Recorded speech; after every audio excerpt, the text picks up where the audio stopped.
You quote Malcolm Guite, you cite Maki Fujimura.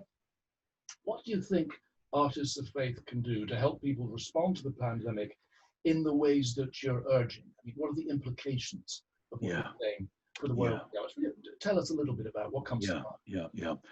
I mean, as you know, I have had the sense, and this is not unique to me at all, I'm thinking of people like Ian McGilchrist's book, The Master and His Emissary, thinking of the way in which in Western culture as a whole, the arts, along with the emotions and faith and so on, have been pushed off to the side, and we have become a rationalist, left-brain society who have thought, well, you know, the arts, that's the pretty bit round the edge, but it doesn't really help us get towards the heart of the matter. So if you've got a shrinking schools budget, you sack your peripatetic music teachers or whatever, which just seems to me almost bordering on the criminal, actually. I mean, I would say that, wouldn't I? But you know, to give people the chance to live in the multidimensional world which is represented by great literature and music and visual arts and so on.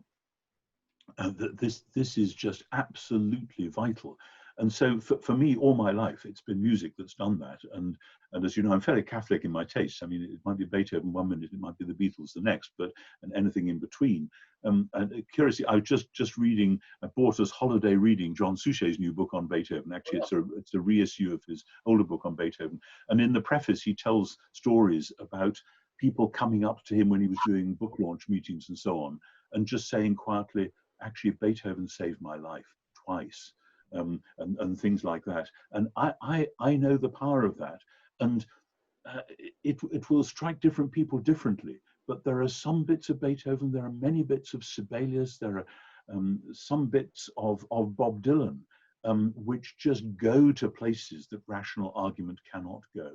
And when we see in the Bible the importance of music, as you know, I love that moment in the Second Kings when the prophet Elisha is faced with somebody who has not been a very good ruler, who suddenly discovers he needs a word from the Lord, and he comes to the sense of the prophet Elisha, and Elisha says, "You want a word for the Lord?" And he said, "Get me a musician. We're going to need a musician to get me in the right frame of mind to hear the word of the Lord for this person." And that for me is one of those nodal moments where actually we see, yeah, that's how culture should be.